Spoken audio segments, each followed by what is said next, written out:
everything's on the chopping block.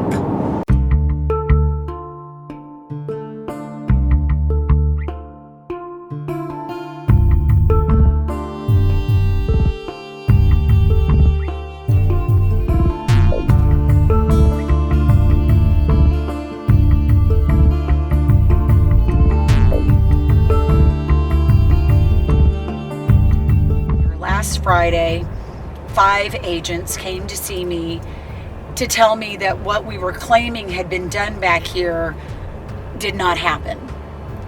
And that was a very surreal moment. So I asked them to get in their trucks and come over the levee with me so they could see with their own eyes what was being done back here. And I think they were shocked to see the extent of what had been done. This road is wide enough for vehicles to get down. You can see that it's good enough. We haven't encountered any potholes or anything. No real obstacles or damage to the road that would impact, the ability of Border Patrol to patrol, intercept, rescue, whatever they have to do back here. So widening of that road is absolutely unnecessary and cutting down all of the vegetation.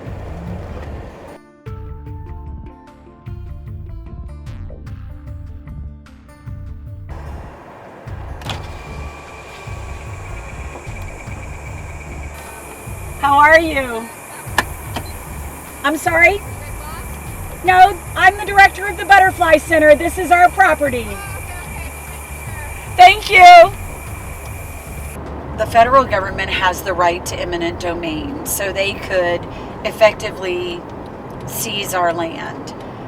But that requires a process of its own. And if that's what they intend to do, we are entitled to due process, to notification, to the court filings, to negotiation, to compensation, and that may be what happens. But right now, we're just trying to get answers. What were these people doing on our property? By what authority? The scope of their work, their intention, and then what is going to happen here with the border wall. All of this would be behind the wall, and that is 2/3 of our property. We have 70 acres in front of the levee, and then 30 acres in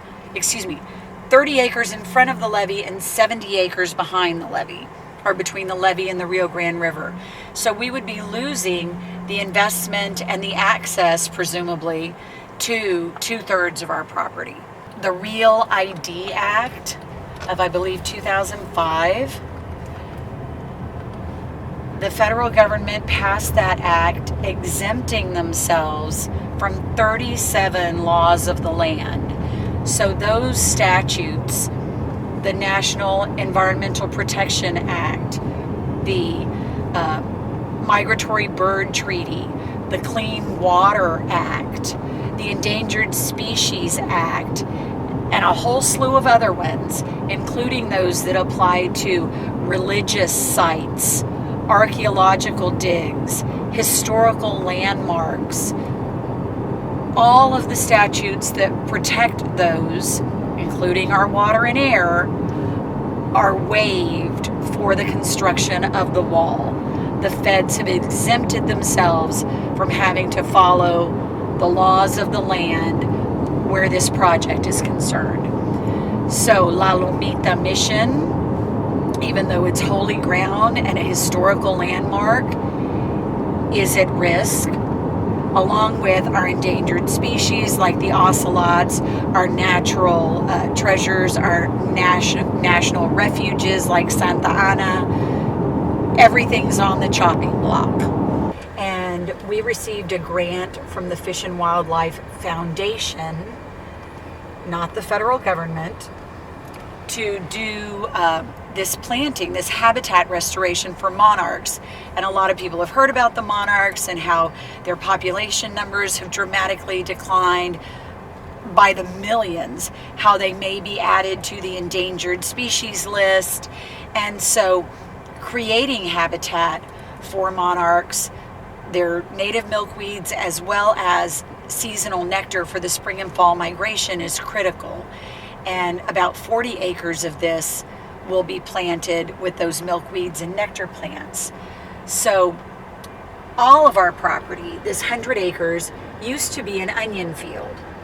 And commercial agricultural fields do not provide habitat for wildlife, breeding and feeding areas.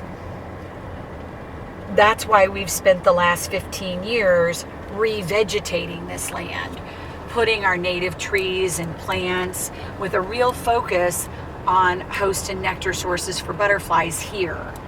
And that has made the National Butterfly Center an oasis for butterflies, not only in the Rio Grande Valley landscape or the South Texas landscape, but in all of Texas, in all of the southwestern United States, and in all of the Gulf Coast region. So this is a place where butterflies can find what they need to reproduce and to sustain their population numbers, where habitat is disappearing everywhere else across the nation. So this area, we don't know how they're measuring the 150 feet except by the survey stakes that were there, which would eliminate all of this vegetation to probably beyond the telephone poles and wires. And this area is just, it's chock full of wildlife. That's the canal and the canal bank. This is the levee, which is, as you can tell, much higher than the canal bank. And this levee system, this section here, there's several parts of Hidalgo County that were done by the county and then by contractors in 2008, 9, 10.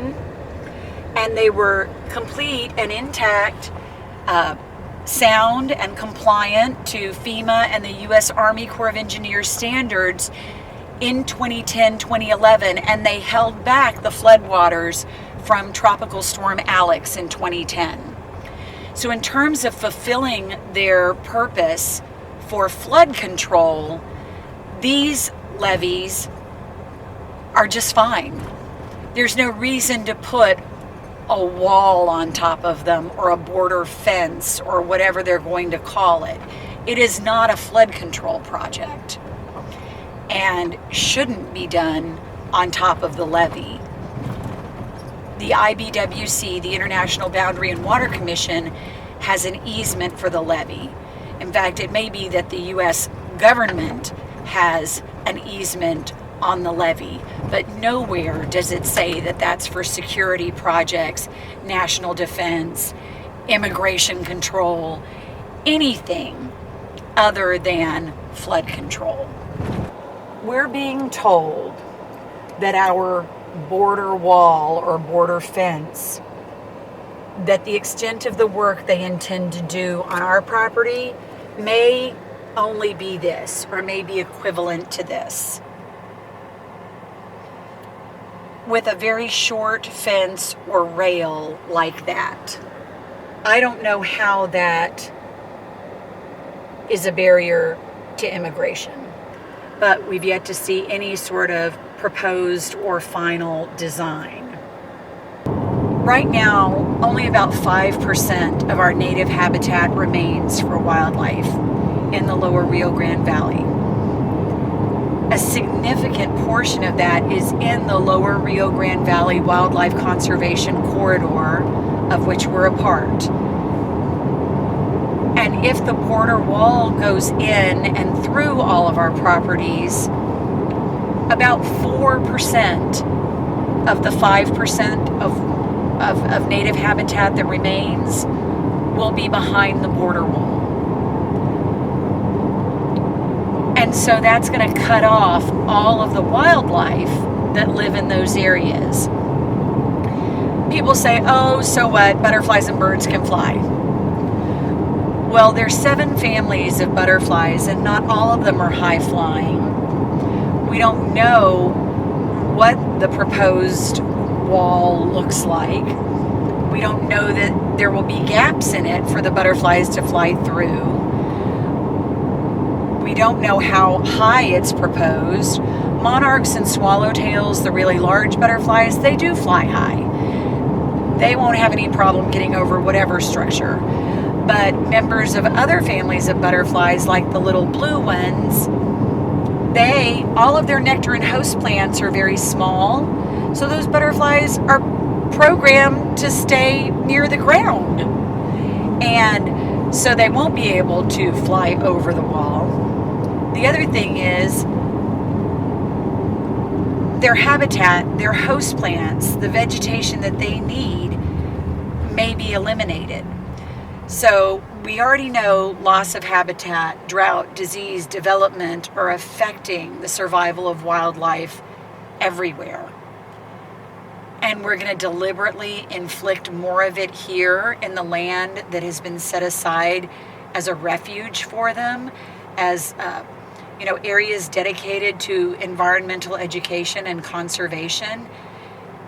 It just doesn't make any sense.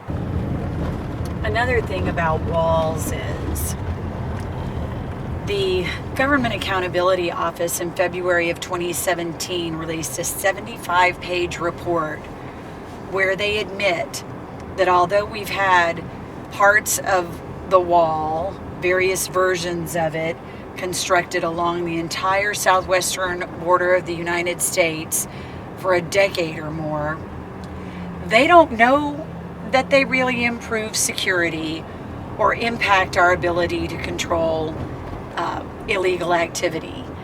And you can pull that report up on the internet. They flat out admit that no real assessment has been done concerning the efficacy of the walls and the impact they make. So there's that. We're investing billions of dollars in something we don't know works the way it's intended to, or makes any real meaningful impact concerning illegal immigration, human smuggling, drug trafficking, all of those things. But what we do know, and some of it's even in this report, is that violence increases where walls are installed. The cost in terms of human life, the loss of life, increases where walls are installed. And walls serve to increase the power of criminal organizations like the cartels that are willing to challenge law enforcement along the wall, work against law enforcement, and have the means and the resources to dig under the wall, to cut through it, to put people over it. And that's really bad. Growing up here, our lives were as fluid as the river. I went to high school with kids who rode Valley Transit back and forth to go to school every day. Many of our families had businesses on one or both sides of the border. We had family on both sides of the border, owned land on both sides of the border. And since September 11th, all of that has changed. And it doesn't make any sense to, I think, most of us who live here. They're not looking to put a giant steel wall or concrete wall up separating the United States from Canada.